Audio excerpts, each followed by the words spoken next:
देखिए, हम पंचास्तिका संग्रह ग्रंथ की 108वीं गाथा पर चर्चा कर रहे हैं। गाथा का भाव हमने समझा है शब्द सा अर्थ करके। अब हम उसकी टीका पर चर्चा कर रहे हैं। आचार्य अमृतचंद स्वामी द्वारा रचित समय व्याख्या, ये टीका पर हम चर्चा कर रहे हैं।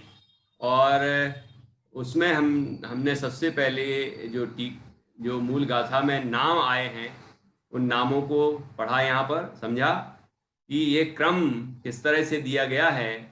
यहाँ मोक्ष का प्रयोजन होने से ऐसा क्रम दिया है कि मोक्ष मार्ग में जिस तरह होता है ना, वो क्रम है।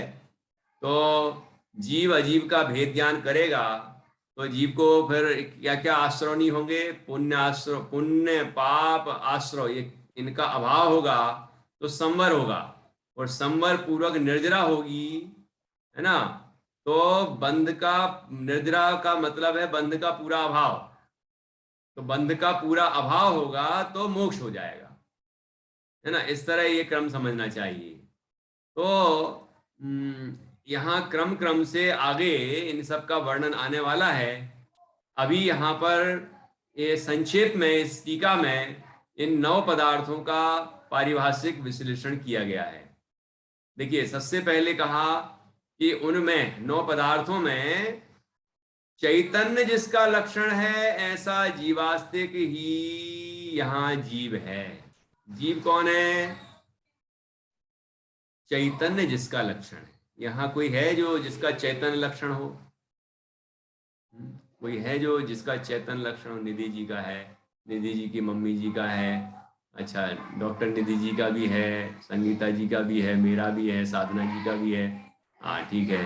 और जो यहाँ पर उपस्थित नहीं है उनका भी है। ठीक है, मतलब जो भी जीव है उसका लक्षण चैतन्य है, मतलब ज्ञान दर्शन का व्यापार, जानना देखना, ये लक्षण है। ठीक है, तो चैतन्य लक्षण से जो पहचाना जाता है वो जीव है। ये शरीर तो मुर्दा है, अभी मुर्दा नहीं कहेंगे उसको, है ना, अभी तो जिंदा कहते हैं।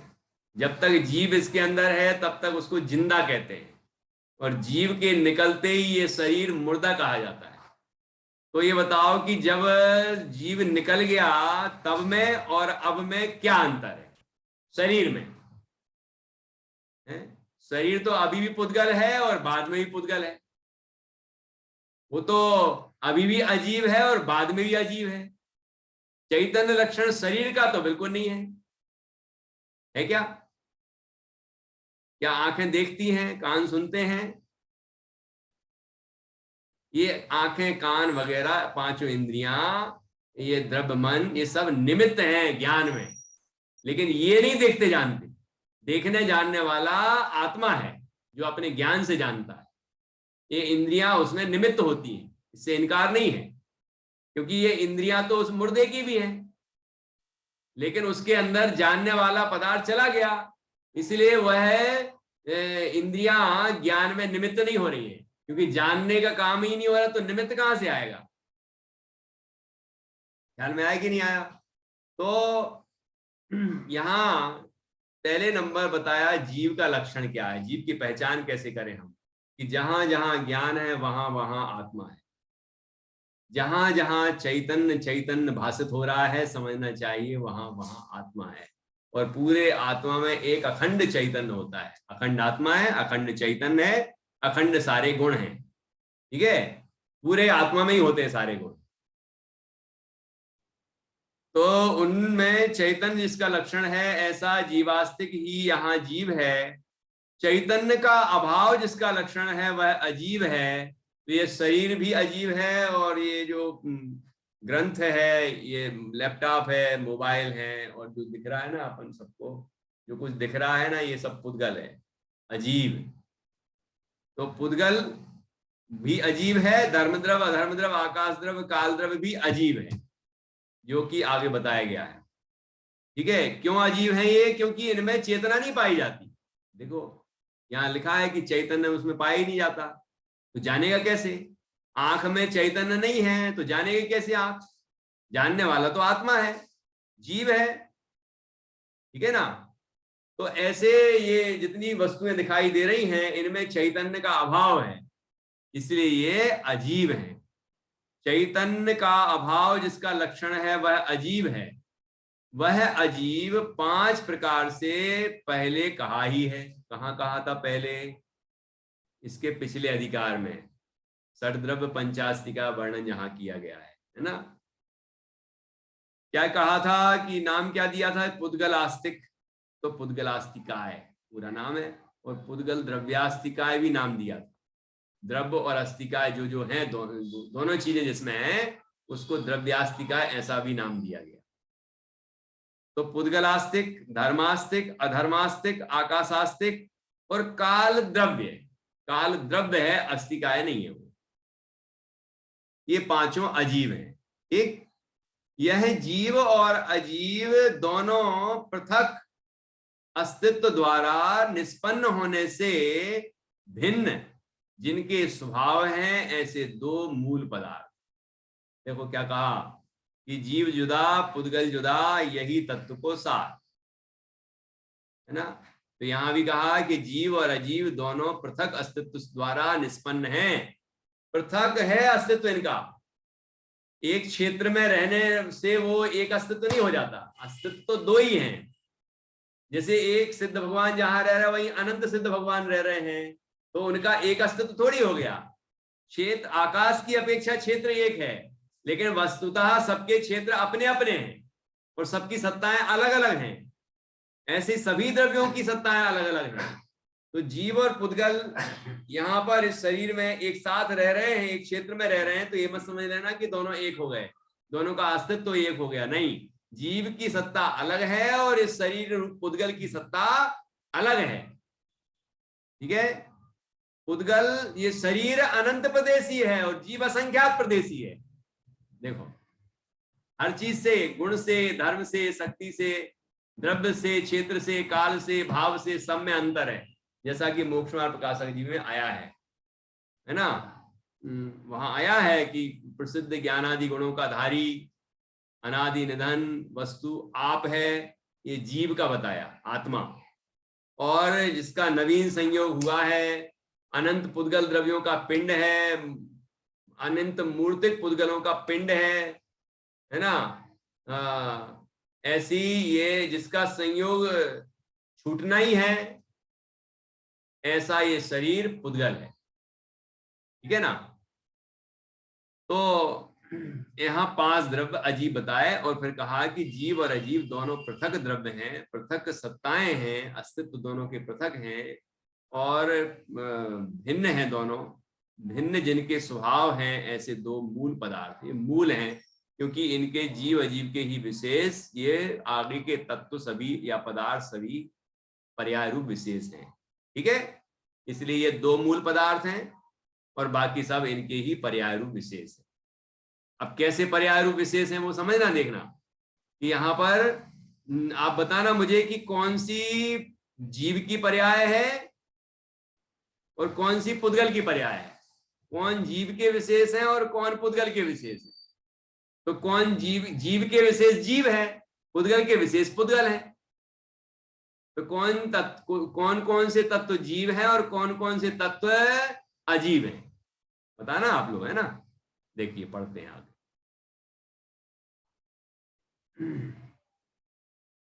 जीव और पुद्गल के संयोग परिणाम से उत्पन्न 7 अन्य पदार्थ हैं। इसका मतलब कि पहले जो 2 पदार्थ कह दिए जीव अजीब, वो तो 2 हैं ही मूल। इसके बाद 7 अन्य पदार्थ हैं, तो मतलब 9 हो गए। ठीक, ये जीव और पुद्गल दोनों के संयोग से उत्पन्न होते हैं। दोनों का संयोग होगा तब ये तत्व बनेंगे। ठीक है, कैसे? देखिए, उनका संक्षिप्त स्वरूप निम्नानुसार है। पहला, जीव के, ध्यान से सुनना, जीव के शुभ परिणाम वह पुण्य है तथा वे शुभ परिणाम जिसका निमित्त है, ऐसे पुद्गलों के कर्म परिणाम शुभ कर्म रूप परिणाम वह पुण्य है। अब दोनों में तो पुण्य लिखा है, अब अंतर क्या समझे? डॉक्टर निधि जी अभी प्रश्न कर लेंगी कि दोनों में कह रहे हैं पुण्य है, आत्मा का शुभ परिणाम पुण्य है और ये शुभ पुद्गल शुभ कर्म वो भी पुण्य है, ये दोनों का नाम पुण्य है। तो ये हम अंतर कैसे समझें? कि अंतर ऐसे समझें कि जो जीव का परिणाम है वह पुण्य है, तो नाम तो समान है, लेकिन वो पुण्य परिणाम जीव का है और वो पुण्य कर्म पुद्गल की रचना है, पुद्गल परमाणुओं से बना हुआ। तो जीव का परिणाम जीव है और पुद्गल का परिणाम पुद्गल है, अजीव है। ठीक है, जैसे क्रोध और क्रोध प्रकृति दोनों के नाम एक ही है। क्रोध का उदय आने पर क्रोध होता है, ऐसा कहा जाता है। तो क्रोध का उदय आने पर क्रोध होता है, ये क्या कहना चाह रहे हैं कि क्रोध प्रकृति का उदय आता है तो उसका निमित्त पाकर क्रोध परिणाम होता है। तो वो परिणाम जीव का है, गुस्सा जो आता है, और उस समय क्रोध प्रकृति का उदय है, वो पुद्गल है। ऐसे यहां पर समझना है पुण्य पाप में। जीव के शुभ परिणाम वह पुण्य है, तथा वे शुभ परिणाम जिसका निमित्त है, इसका निमित्त है ये शुभ परिणाम, जिसका निमित्त है, तो किसका निमित्त है ये शुभ परिणाम? इस शुभ परिणामों के निमित्त से शुभ कर्मों का बंध होता है, मतलब शुभ कर्म होते हैं, या ठीक है, मतलब शुभ परिणामों के निमित्त से जो पुद्गल कर्म का बंध होता है या पुद्गल कर्म की रचना होती है, वो उसका नाम है पुण्य, शुभ कर्म। तो जिसका वे शुभ परिणाम जिसका निमित्त है, ऐसे पुद्गलों के कर्म परिणाम शुभ कर्म रूप परिणाम वह पुण्य है। जब जीव दया दान पूजन भक्ति और व्रत शील संयम आदि का पालन करता है, शुभ भाव रूप परिणमन करता है, तो ये शुभ भाव रूप परिणाम ये जीव का पुण्य परिणाम है, ये जीव भाव है ना, ये जीव की पर्याय हैं। और उसके निमित्त से, उन शुभ भावों के निमित्त से पुण्य प्रकृतियों का बंध होता है, तो वो पुण्य है और वो पुद्गल का परिणाम है। ख्याल में आ रहा है? आगे ये समझ में आ गया तो आगे का सब समझ में आ जाएगा। आगे क्या कहा कि जीव के अशुभ परिणाम वह पाप है, तथा वे अशुभ परिणाम जिसका निमित्त है, ऐसे पुद्गलों के कर्म परिणाम अशुभ कर्म रूप परिणाम वह पाप है। तो जीव के अंदर जो क्रोध मान माया लोभ तीव्र रूप से आते हैं और हिंसा झूठ चोरी कुशील परिग्रह आदि के परिणाम आते हैं, ऐसे जो काम क्रोध आदि के भाव आते हैं, जो तीव्र कसाएं और तीव्र पाप के परिणाम, ये सब जो विकार होता है, ये सब अशुभ भाव हैं। किसी से द्वेष का परिणाम तो अशुभ भाव है, विषयों की अभिलाषा रूप परिणाम वो अशुभ भाव है। तो ऐसे अशुभ भाव ये जीव के परिणाम हैं, उनको जीव के अशुभ परिणाम कहते हैं। ठीक है, तो जीव के अशुभ परिणाम वह पाप हैं, ये जीव के भाव कर्म है ना, भाव पाप। तथा वे अशुभ परिणाम जिसका निमित्त है, ऐसे पुद्गलों के कर्म परिणाम मतलब अशुभ कर्म रूप परिणाम वह पाप है। कि जब अशुभ भाव होते हैं तो अशुभ कर्म प्रकृतियों का बंध होता है, तो अशुभ कर्म प्रकृतियां जो हैं वो अशुभ हैं, मतलब वो पाप प्रकृतियां हैं। ख्याल में आया? तो पुद्गल पुद्गल हो गया, अजीव है वो। अब आश्रव, जीव के मोह राग द्वेष रूप परिणाम वह आश्रव है, ये भावाश्रव है। ऐसे जैसे अपन ने भाव भाव पुण्य भाव द्रव्य पुण्य, भाव पाप द्रव्य पाप, ऐसे भाव आश्रव द्रव्याश्रव ऐसे अपन ने पढ़े ना, वही समझना यहाँ। जीव के मोह राग द्वेष रूप परिणाम वह आश्रव है, तो ये भावाश्रव है, जीव के विकार है ना। जीव के अंदर जो किसी से राग, मतलब कोई चीज अच्छी लग रही है, कोई चीज बुरी लग रही है, कोई चीज में अपनापन हो रहा है पर वस्तुओं में, तो इस तरह के जो परिणाम होते हैं ये सब मोह राग द्वेष के परिणाम हैं। इन परिणामों के अंदर में उत्पत्ति ही आश्रव भाव।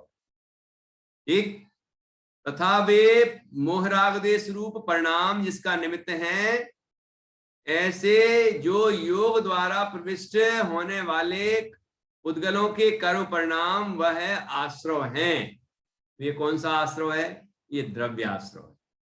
ठीक है, कैसे कि जब जीव के अंदर शुभ परिणाम, जब जीव के अंदर ये मोह राग द्वेष रूप आश्रव भाव हुए, है ना, तो आत्म प्रदेशों में कंपन हुआ, तो उसको कहेंगे आश्रव, भावाश्रव है वो। और और उसमें निमित्त था मन वचन काय का की चंचलता, और मन वचन काय की चंचलता से कारमाण वर्गणाएं कर्म रूप से परिणमित होकर आई, हमारे आत्म प्रदेशों में आई, तो ये द्रव्याश्रय हो गया। क्योंकि कर्म का आना, कर्मों का आना या कारमाण वर्गणाओं का कर्म रूप से परिणमित होकर आना, वह है द्रव्याश्रय, वो पुद्गल है। यही बात यहां कही कि वे मोह राग द्वेष रूप परिणाम जिसका निमित्त है, ऐसे जो योग द्वारा प्रविष्ट होने वाले पुद्गलों के कर्म परिणाम वह आश्रय हैं। तो कौन सा आश्रय है ये? द्रव्य आश्रय। ख्याल में आ रहा है? जीव के मोह राग द्वेष रूप परिणाम का निरोध व संवर है। अब देखना कि जीव के अंदर मोह राग द्वेष परिणाम उत्पन्न होना बंद हो गए। निरोध मतलब उसका अभाव, इच्छाओं का निरोध है ना, ऐसे मोह राग द्वेष का निरोध, उनका रुकना, उन परिणामों का उत्पन्न ही नहीं होना, तो वह कहलाता है संवर। ये भाव संवर है। ठीक। तथा वह मोह राग द्वेष रूप परिणाम का निरोध जिसका निमित्त है, जब मोह राग द्वेष परिणामों का निरोध होगा तो क्या होगा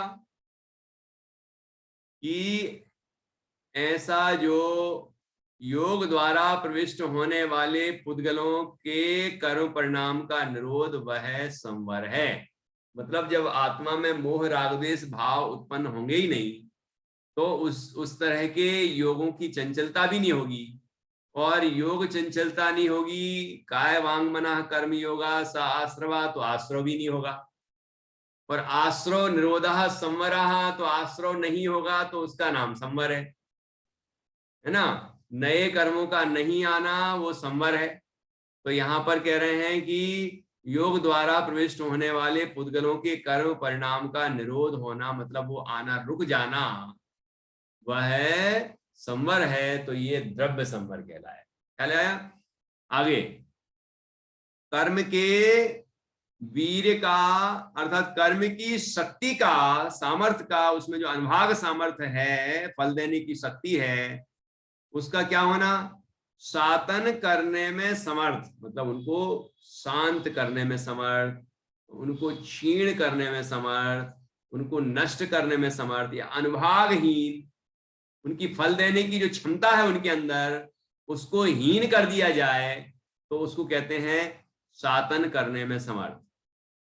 तो कर्म के वीर्य का, कर्म की शक्ति का शातन करने में समर्थ ऐसा जो बहिरंग और अंतरंग 12 प्रकार के तपों द्वारा वृद्धि को प्राप्त जीव का शुद्धोपयोग वह निर्जरा है। क्या है निर्जरा? ये शुद्धोपयोग वह निर्जरा है।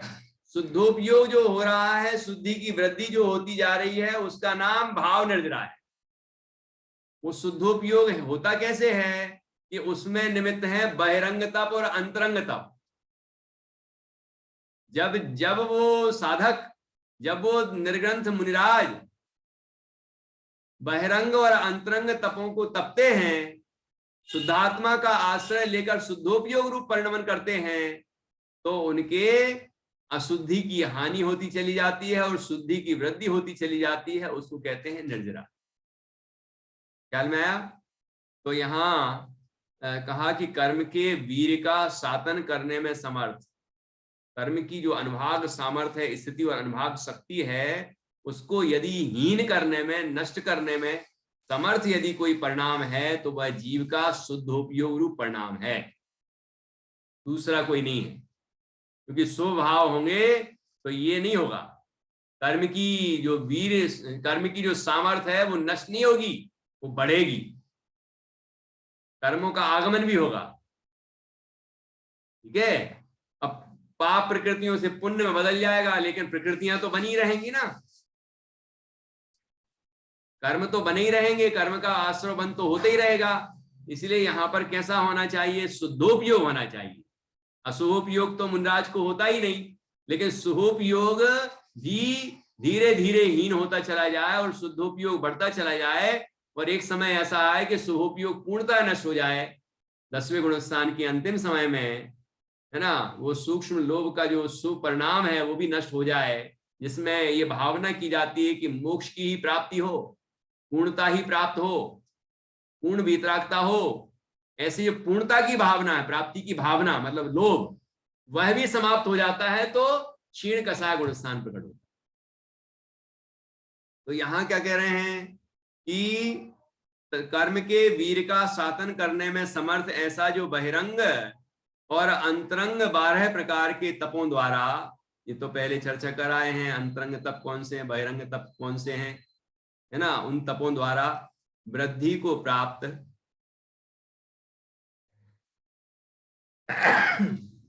जीव का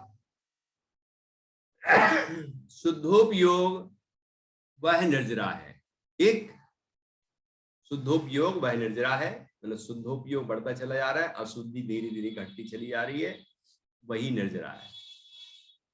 तथा उसके प्रभाव से, उस शुद्धोपयोग रूप निर्जरा के प्रभाव से क्या हो रहा है, भाव निर्जरा के प्रभाव से वृद्धि को प्राप्त शुद्धोपयोग के निमित्त से क्या हो रहा है कि नीरस हुए, नीरस हुए, रसहीन हुए। रस क्या था उनमें, फल देने की क्षमता, अनुभाग सामर्थ्य, है ना, स्थिति और अनुभागहीन हो गया, नीरस हो गए, वो रस रहित हो गया। अब रस नहीं बचा उनमें, फल देने की क्षमता ही नहीं बची। कर्म परमाणु तो है लेकिन फल देने की क्षमता ही नहीं बची उनमें। तो अब उदय में आएंगे तो क्या फल देंगे वो, है ना, वो ऐसे निर्जरित होते चले जाते।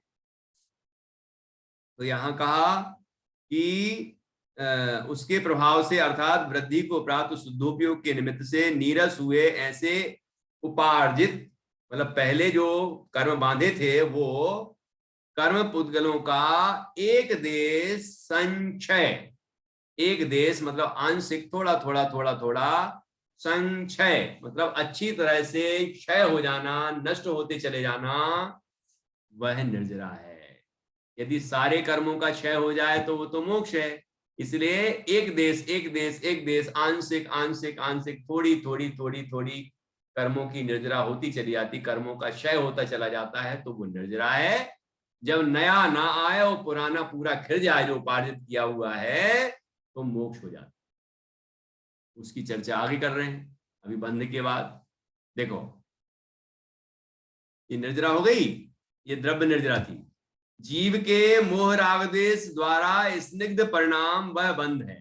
जीव के अंदर जो मोह राग देश के परिणाम हुए, है ना, वो उसमें स्निग्धता है, मतलब कर्मों को आकर्षित करने की क्षमता है, कर्मों को आकर्षित करने में वो निमित्त हैं, जीव के मोह राग देश रूप भाव, इसलिए वो भाव बंध है।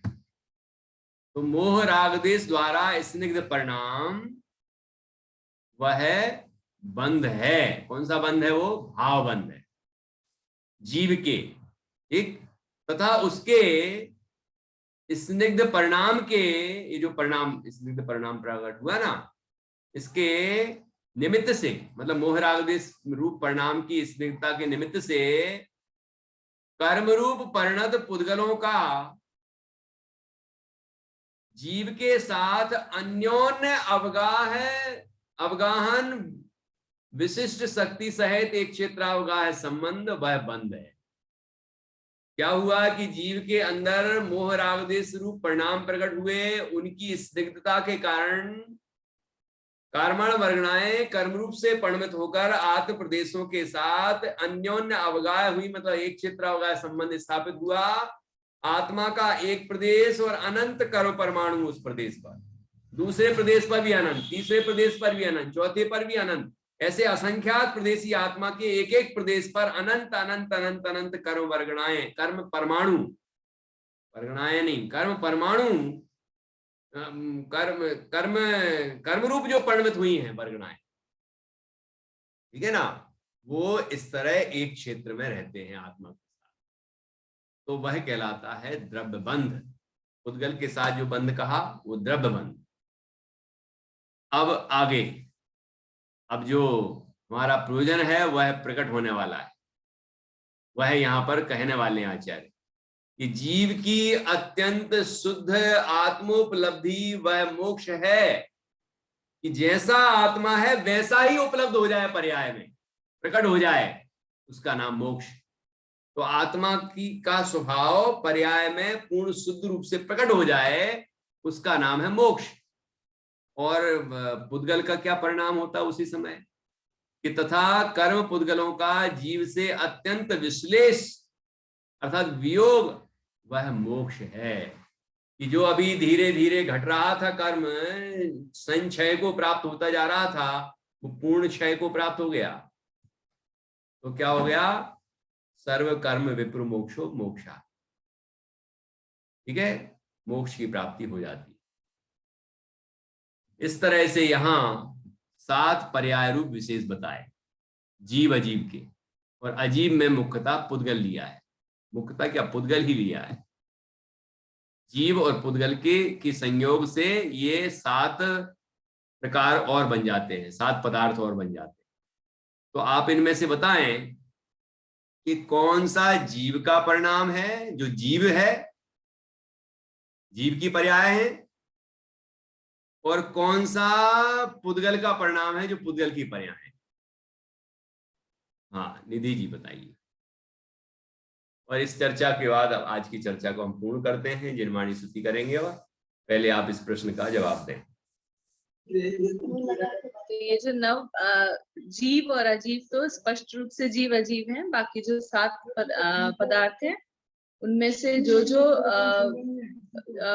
परिणाम है, जीव के परिणाम जो है वो भाव पक्ष वो जीव है, और जो उन्होंने इन परिणामों का आश्रय पाके, निमित्त पाकर जो पुद्गल कर्म रूप पुद्गल मतलब जो कार्मण वर्गणाएं, जो पुद्गल कार्मण वर्गणाएं जो परिणमित हुई हैं, वो द्रव्य पक्ष है।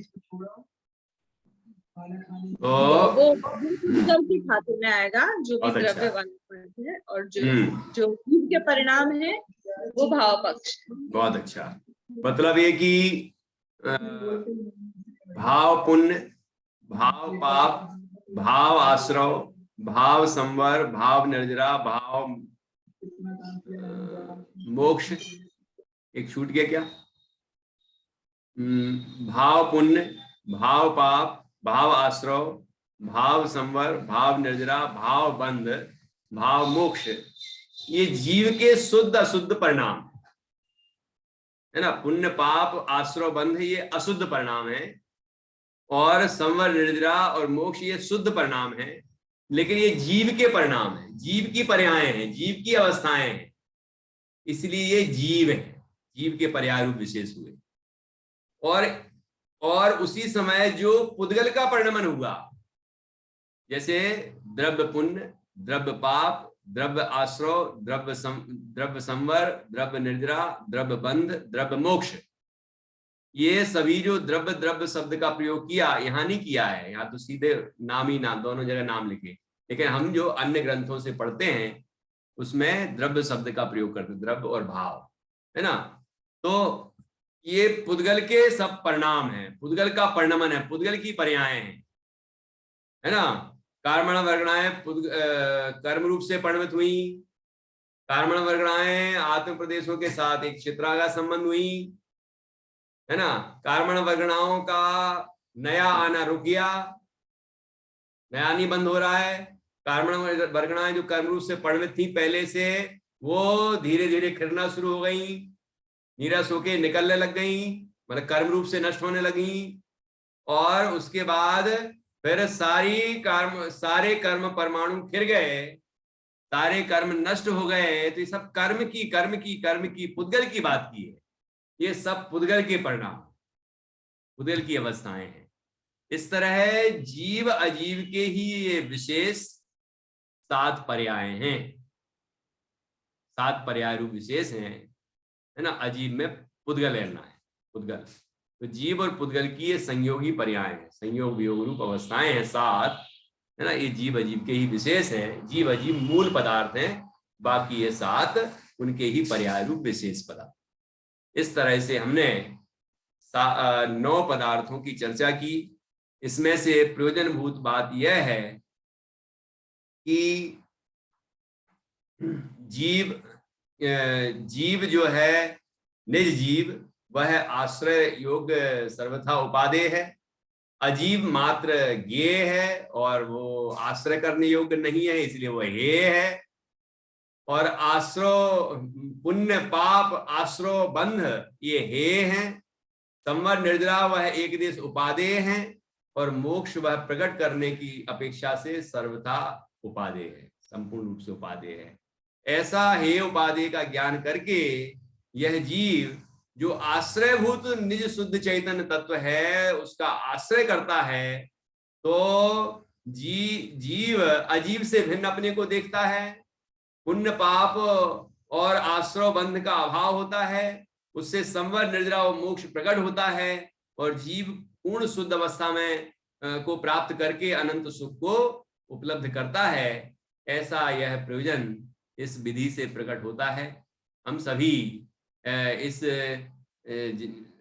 गाथा में जो कथित वस्तु का स्वरूप है उसके प्रयोजन को समझ के अंदर में उसका प्रयोग करें और परम आनंद रूप मोक्ष को प्राप्त करें, यही मंगल। हाँ जी, कोई प्रश्न हो तो पूछ सकते हैं। भैया जी, जीव द्रव्य और जीव तत्व में कैसे डिफरेंस करेंगे? जीव द्रव्य और जीव तत्व, ऐसे देखा जाए सामान्य अपेक्षा से तो जीव ही है। जैसे अस्तिकाय, जीवास्तिकाय, जीव द्रव्य, जीव पदार्थ, ऐसे अंतर भी है, लेकिन एक ही जीव को बता रहे हैं अलग अलग अपेक्षाओं से। तो जीव द्रव्य क्या है और जीव तत्व क्या है? तत्व में हमें दिख रहा है कि जीव स्वभाव की मुख्यता है। जीव द्रव्य है तो वह गुण पर्यायवान है ना, गुण पर्यायवान वो द्रव्य है, ऐसा कहना चाह रहे हैं। और जीव तत्व कहा तो चैतन्य स्वभाव उसका बताना चाह रहे हैं। ज्ञान स्वभावी जीव आत्मा को ही जीव तत्व कहते हैं। तो यहाँ पर स्वभाव बताने की, जो मूल स्वभाव है उसका, वह बताने का प्रयोजन है। और द्रव्य में उसके अंदर जो भी गुण पर्याय हैं सबको बताने का प्रयोजन, ये इसमें अंतर है। ठीक है ना। और भी अपन इस विषय में और चर्चा करेंगे। जीव अस्तिकाय तो बता ही दिया था, बहुप्रदेशी द्रव्य है इसीलिए वो अस्तिकाय है ना। हाँ, और बताइए। जैसे द्रव्य में हम जीव के बाद पुद्गल लेते हैं और तत्व में हम जीव के बाद अजीव लेते हैं। वो बहुत कंफ्यूज करता है कि यहाँ भी है तो पुद्गल का प्रयोजन, लेकिन अजीव वर्ड यूज किया है तो वो तो समझ में आ गया, पर पुद्गल क्यों नहीं कहा, अजीव करके क्यों कहा ऐसा? बहुत अच्छा जी। जैसे 6 द्रव्य बताते हैं तो जीव, पुद्गल, धर्म, अधर्म, आकाश, काल, ये 6 द्रव्य हो गए। हाँ, तो पुद्गल अलग द्रव्य है, धर्म, अधर्म, आकाश, काल वो अलग अलग सभी द्रव्य हैं, लेकिन वो पांचों जो हैं वो अजीव हैं। तो तत्व में जब हम आए तो कहा जीव अजीव, तो अजीव में अकेला पुद्गल नहीं है, अजीव में पुद्गल, धर्म, अधर्म, आकाश, काल, ये पांचों द्रव्य भी हैं, पांचों द्रव्य हैं उसके अंदर। अब मैंने जो आपको बताया कि ये जो अन्य 7 पर्याय रूप विशेष हैं, ये जीव और पुद्गल की अवस्थाएं हैं। ये नहीं कहा कि वो अजीव को पुद्गल समझना है। अजीव कहेंगे तो समझना कि 5 द्रव्य हैं, और पुद्गल कहेंगे तो केवल एक द्रव्य है। इसलिए वहां 6 द्रव्यों में जीव, पुद्गल, धर्म, अधर्म, आकाश, काल, मूल द्रव्य तो 2 हैं, जीव और अजीव।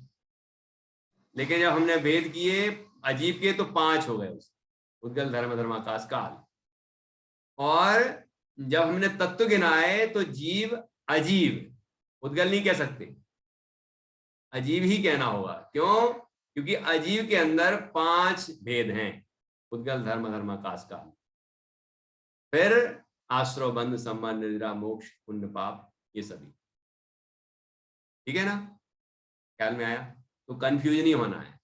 जब द्रव्य बताएं तो जीव पुद्गल धर्म अधर्म आकाश काल ही बताएं, जब तत्व बताएं तो जीव अजीव आश्रव बंध संबंध निद्रा मोक्ष ये बताएं। ये हम तत्वार सूत्र के आधार से बात कर रहे हैं, यहाँ क्रम अलग है ना। अस्तिकाय बताएंगे तो काल अस्तिकाय नहीं है, काल द्रव्य है, अस्तिकाय नहीं है, तो उसका नाम ही नहीं लेंगे हम, ऐसा समझना चाहिए। चलिए आप ही जिनवाणी स्तुति बोलिए। निज निधि निज में बताई, यह अनंत उपकार है, इसके लिए जिनवाणी वंदना शत बार है, वंदना शत बार है। बोल द्वादशांग जिनवाणी माता की जय, महान जिन धर्म की जय।